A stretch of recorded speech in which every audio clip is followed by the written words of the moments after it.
السلام علیکم ورحمۃ اللہ وبرکاتہ۔ الحمدللہ رب العالمین والصلاة والسلام علی سید المرسلین وعلی آلہ وصحبہ اجمعین۔ قال اللہ تبارک و تعالی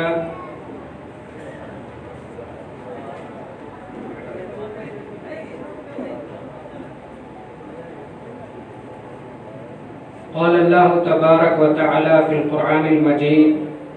والفرقان الحمید ان الصلاة تنہی عن الفحشاء والمنکر۔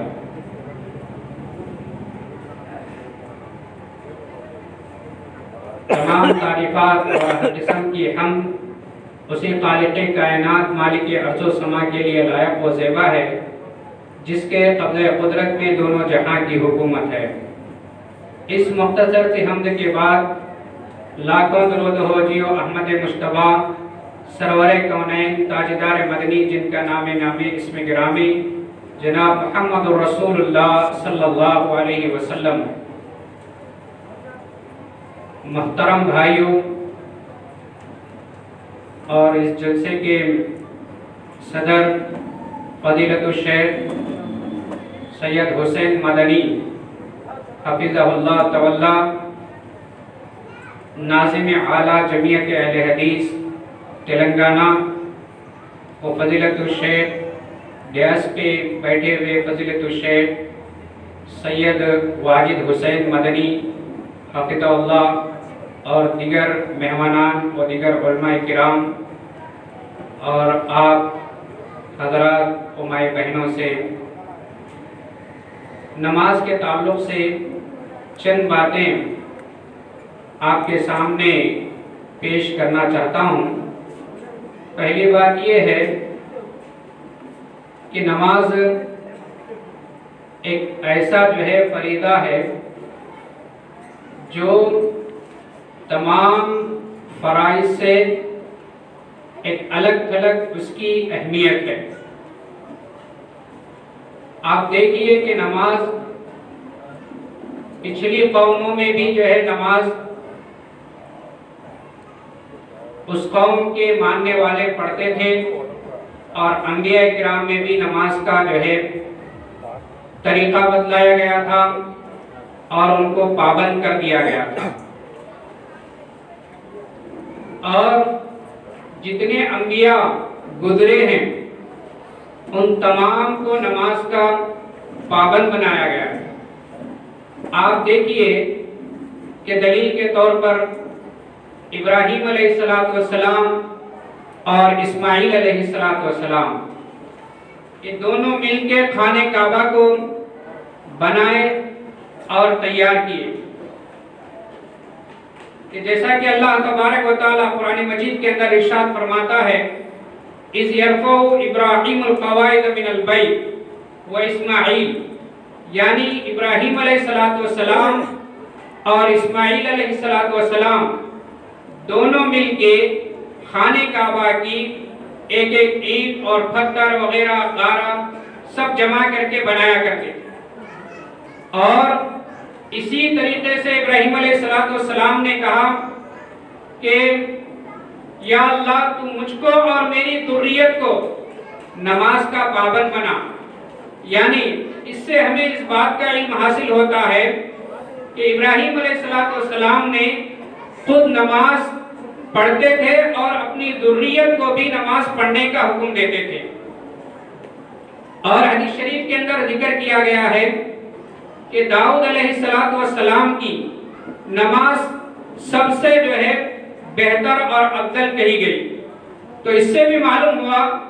کہ داؤد علیہ السلام نماز پڑھتے تھے اور اپنے ماننے والوں کو نماز پڑھنے کا حکم دیتے تھے۔ اور پھر اسی طریقے سے آپ دیکھیے خواتین کے تعلق سے اللہ رب العالمین نے کہا یا مریم اقنتی لربکی واسجدی وارکعی مع الراکعین، اے مریم تم رکوع کرو اور سجدہ کرو، اور پھر رکوع اور سجدہ کرنے والوں کے ساتھ ورکعی مع الراکعین، رکوع اور سجدہ کرنے والوں کے ساتھ تم بھی رکوع کیا کرو، سجدہ کیا کرو۔ اور ہمیشہ مریم علیہ السلام یہ اللہ کی عبادت میں رہتی تھی، نماز پڑھتی تھی، ذکر و اذکار کرتی تھی۔ اور جب زکریا علیہ السلام ان کے قریب پہنچے تو بے موسم پھل وہاں پر پائے اور ان سے سوال کیا کہ اے مریم ان لکی ھذا، یہ کہاں سے جو ہے آپ کو دیا گیا ہے؟ کہا کہ ہوا من عند اللہ، یہ اللہ کے جانب سے ہے کہ اللہ تبارک و تعالی جس کو چاہے اس کو بغیر حساب و کتاب کے رزق دیتا ہے۔ تو اس سے معلوم ہوا کہ مریم علیہ السلام بھی نماز کی پابند تھی، اور ہماری مائیں بہنیں بھی اگر نماز کی پابند ہو جائیں تو اللہ تبارک و تعالی ہمیں بغیر و حساب کے رزق عطا فرمائے گا۔ اور آپ کو یہ بتانے سے کہ آپ دیکھیے اللہ کے نبی صلی اللہ علیہ وسلم نے یہ ارشاد فرمایا جب بچہ 7 سال کا ہو جائے تو اس کو نماز کی جو ہے تلقین کیجئے، اس کو نماز کے بارے میں بتلائیے اور اس کو نماز کے لیے اپنے ساتھ لے چلیے۔ اور جب بچہ 10 سال کا ہو جائے تو اس کو مار کے اور اس کو تنبیہ کر کے نماز کو لے جانے کی جو ہے یعنی کوشش کیجئے۔ تو اس سے بھی معلوم ہوتا ہے کہ نماز کی بہت اہمیت ہے، اور پھر نماز کی اتنی زیادہ اہمیت ہے کہ آدمی اگر ٹھہر کر نماز پڑھ سکتا ہے تو وہ ٹھہر کر نماز پڑھے، اگر وہ ٹھہر کر نماز نہیں پڑھ سکتا تو بیٹھ کر نماز پڑھے یا لیٹ کے اشاروں کے ساتھ نماز پڑھے۔ اور کبھی آدمی جو ہے یہاں تک کہ اللہ کے نبی صلی اللہ علیہ وسلم نے یہ بھی فرمایا کہ جنگ کی حالت میں بھی چند لوگ جو ہے نماز پڑھیں اور چند جو ہے یعنی جنگ کے میدان میں دشمنوں کے ساتھ مقابلہ کریں۔ تو اس سے معلوم ہوتا ہے کہ نماز کی بہت بڑی اہمیت ہے۔ اب رمضان مبارک کے مہینے میں 1 مہینہ روزے رکھنا ہے، اور پھر ذی الحجہ کے مہینے میں حج کرنا ہے، اور اسی طریقے سے اگر ہمارے پاس مال ہے، دولت ہے تو اس میں زکوٰۃ دینا ہے۔ لیکن نماز کا مسئلہ ایسا نہیں ہے کہ نماز ہر وقت اور ہر آدمی کو، اگر وہ عقل مند ہے تو مسلمان ہے تو اس کو نماز پڑھنا ضروری ہے، اور اگر وہ مسلمان ہونے کے باوجود نماز نہیں پڑھتا ہے تو لہذا وہ جو ہے اسلام کے دائرے سے قریب ہے کہ وہ خارج ہو جائے۔ تو لہذا میرے بھائیوں، نماز کی بہت بڑی اہمیت ہے اور نماز کے بہت سارے فائدے ہیں کہ اللہ رب العالمین نے کہا وَاسْتَعِينُوا بِالصَّبْرِ وَالصَّلَاةِ، یعنی اب اللہ سے مدد مانگنا ہے آپ کو تو صبر اختیار کرو اور نماز پڑھتے رہو، تو اللہ تبارک و تعالیٰ کی مدد تم لوگوں پر اللہ تبارک و تعالیٰ اپنی مدد نچھاور کر دے گا۔ آپ دیکھیے کہ کتنے ایسے نوجوان ہیں جو نماز نہیں پڑھتے اور اللہ سے اپنا تعلق جوڑ کے نہیں رکھتے، اور پھر کہتے ہیں، مثال کے طور پر ابھی جو ہے ہندوستان کے حالات بالکل اتل پتل ہوتے جا رہے ہیں، ابھی تریپورہ کا حال جو ہے آپ جانتے ہیں، تو بہت سارے نوجوان ہیں جو یہ کہتے ہیں کہ حالات ایسے ہو گئے، حالات ویسے ہو گئے، اور ہم کو یہ کرنا چاہیے، ہم کو وہ کرنا چاہیے۔ اور کئی ایسے لوگ ہیں جو روڈ پہ جو ہے یعنی ریالیوں کے شکل میں نکل جاتے ہیں اور اللہ اکبر کے نعرے لگاتے ہیں اور فلاں فلاں جو ہے نعرے لگا دیتے ہیں۔ یہ نعرے لگانے سے کوئی کام ہونے جانے والا نہیں ہے۔ جب تک ہم اللہ رب العالمین سے اپنا تعلق گہرا نہیں کریں گے اور پھر اللہ کے راستے میں ہم دعوت و تبلیغ کا کام نہیں کریں گے تو اس وقت تک اللہ کی مدد حاصل ہونے والی نہیں ہے۔ کہ اکثر لوگ یہ کہتے ہیں کہ یہ کیسے لوگ ہیں کہ ہم جو ہے ریالی میں نکلتے ہیں، نعرے لگاتے ہیں، فلاں کرتے ہیں، سب کچھ کرتے ہیں، اور یہ اپنے گھروں میں بیٹھے ہوئے ہیں۔ لیکن ایسے نعرے لگانے سے، ایسے ریالیاں ہزاروں نکالو، اس سے کوئی فرق پڑنے والا نہیں۔ جب تک کہ ہم دعوت و تبلیغ کا کام نہیں کرتے اور اللہ کو یاد نہیں کرتے۔ اللہ رب العالمین نے کیا کہا؟ وَاسْتَعِينُوا بِالصَّبْرِ وَالصَّلَاةِ، کہ تم جو ہے اللہ کی مدد اگر چاہتے ہو تو صبر کرو اور نماز پڑھو، اور جب ہم صبر کریں گے اور نماز پڑھیں گے اور اللہ کے کام کو آگے بڑھائیں گے تو اللہ تبارک و تعالیٰ اپنی خاص مدد نازل فرمائے گا۔ اور اسی طریقے سے کہا گیا کہ ان الصلاۃ تنہی عن الفحشاء والمنکر، یعنی نماز پڑھنے سے انسان منکر اور فحش اور برائیوں سے بچتا ہے۔ آپ منکر کے بارے میں سنیں گے کہ سب سے بڑے منکر کیا ہے؟ یہ شرک ہے، کہ ہم لوگ شرک بھی کرتے ہیں اور سوچتے ہیں کہ اللہ کی مدد آ جائے گی، اللہ ہم لوگوں پر مدد اپنی نازل کرے گا، لیکن شرک چھوڑنا ہمارے لیے دور کی بات ہوتی ہے۔ ایک مسلمان نماز بھی پڑھتا ہے اور شرک بھی کرتا ہے، ایاک نعبد و ایاک نستعین کہتا ہے، یا اللہ میں تیری ہی عبادت کرتا ہوں اور تجھ ہی سے مدد مانگتا ہوں، ہر روز ہر نماز میں کہتا ہے، لیکن نماز تو پڑھتا ہے اور اسی مسجد کے یا اسی مسجد کے گیٹ کے پاس یا کہیں اور آدو بازو میں جو ہے درگاہ وغیرہ رہتی ہے وہاں چلے جاتا ہے اور اس کے سجدے لگا دیتا ہے۔ اب آپ بتائیے کہ اللہ کی مدد کیسے آئے گی؟ اور نماز پڑھتا ہے تو سنت کے مطابق اگر اس کو نماز پڑھنے کے لیے کہا جائے تو وہ کہتا ہے کہ نماز ہی تو پڑھنا ہے، تو سنت کے مطابق ہی پڑھ رہے ہیں کہ اللہ کے نبی صلی اللہ علیہ وسلم نے کہا کہ صلو کما رأیتمونی اصلی، اے لوگو تم نماز پڑھو جیسے مجھے نماز پڑھتے ہوئے دیکھا ہے۔ اب لوگ کہتے ہیں کہ اللہ کے نبی صلی اللہ علیہ وسلم کو ہم کیسے دیکھ سکتے ہیں؟ لیکن احادیث کے اندر نبی صلی اللہ علیہ وسلم کا طریقہ کار، نماز کا طریقہ کار، جتنے چیزیں ہیں وہ ساری چیزیں ذکر کیا گیا۔ آپ دیکھیے ایک موبائل خریدتا ہے آدمی، 5,000 کا موبائل خریدتا ہے، 10,000 کا موبائل خریدتا ہے، اس کے ساتھ کیٹلاگ ملتا ہے، پورا پڑھتا ہے، اس کو پڑھنا بھی نہیں آتا، بازو والے سے پڑھاتا ہے، نیا موبائل خرید کے لایا ہوں، ذرا اس میں دیکھیے کیا ہے اور اس کا جو ہے کیسے اس کو یعنی اس کو آپریٹ کرتے ہیں، کیسے استعمال کیا جاتا ہے تھوڑا بتائیے، اور یہ پوچھ کے معلوم کرتا ہے۔ لیکن نماز کا طریقہ وہ پوچھ کے معلوم کرنے میں اس کو شرم محسوس ہوتی ہے کہ میرے بھائیوں کتنے ایسے ہمارے یعنی مسلمان نوجوان ساتھی ہیں جو ہے نماز پڑھنے کے پوری دعائیں یاد کرتے ہیں اور جو ہے کچھ سورتیں یاد کرتے ہیں، یاد نہیں کرتے ہم، اور پھر جو ہے بڑے نعرے لگاتے ہیں کہ ہم کو ویسا کرنا چاہیے، ہم کو ایسا کرنا چاہیے، ہم وہ کریں گے، ہم یہ کریں گے۔ پہلے ہم اپنے دین کو سمجھیں اور اس کو اپنے اندر اپنانے کی کوشش کریں اور پھر بعد میں دوسروں پر لاگو کرنے کی کوشش کریں۔ کہ آپ کو اسی طریقے سے ایک استاد محترم کہا کرتے تھے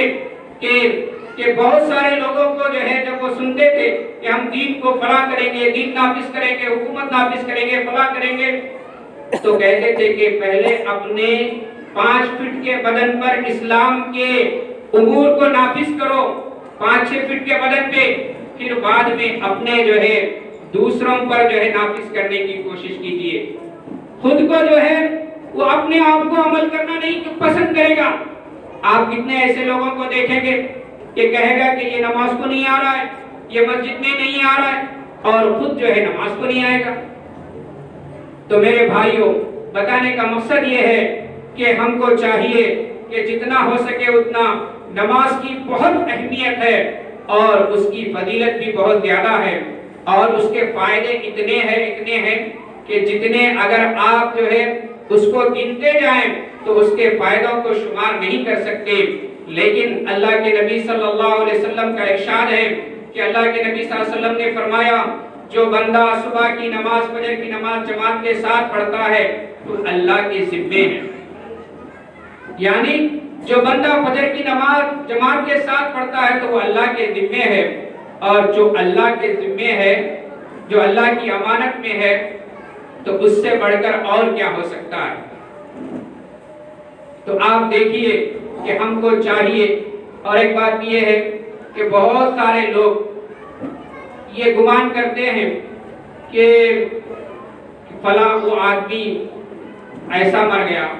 فلاں وہ آدمی، بہت سارے لوگ کہتے ہیں ایسا مر گیا، فلاں وہ ایسا مر گیا، اور موت سے انسان اتنا گھبراتا ہے جیسے کہ جو ہے آج بہت سارے لوگ گھبراتے ہیں، ارے فلاں اس میں مر گئے، وہ فلاں اس میں مر گئے،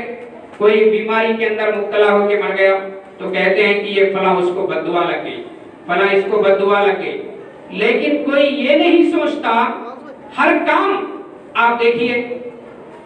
جو دنیا کا ہر کام آدمی کیا کہتا ہے، میں اللہ کے لیے کر رہا ہوں، میں اللہ کے لیے کر رہا ہوں، میں اللہ کے لیے کر رہا ہوں، ہر کام اللہ کے لیے کر رہا ہوں۔ یہاں تک کہ آپ مسجد میں دیکھیں گے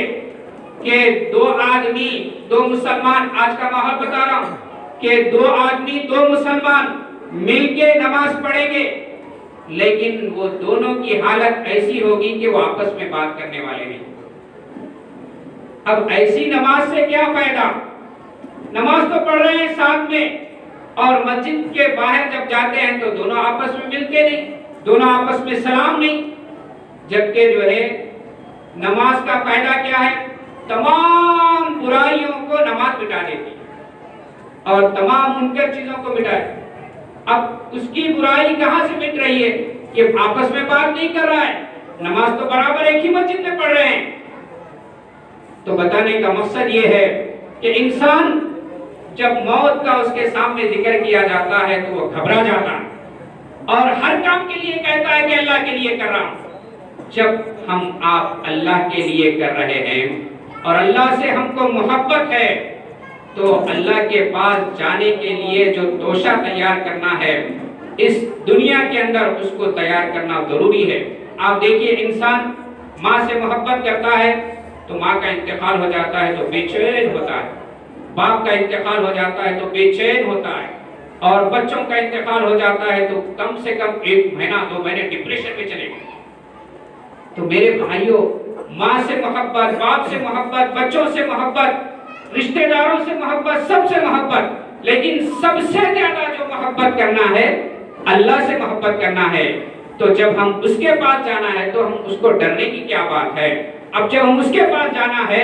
تو اب اگر ہم آخرت کا توشہ تیار کر لیں گے تو ہمارے دلوں میں ڈر پیدا نہیں ہوگا۔ تو اللہ تبارک و تعالیٰ سے دعا ہے کہ اللہ تعالیٰ کہنے والوں کو اور سننے والوں کو ان کہی اور سنی باتوں پر عمل کرنے کی توفیق عطا فرمائے۔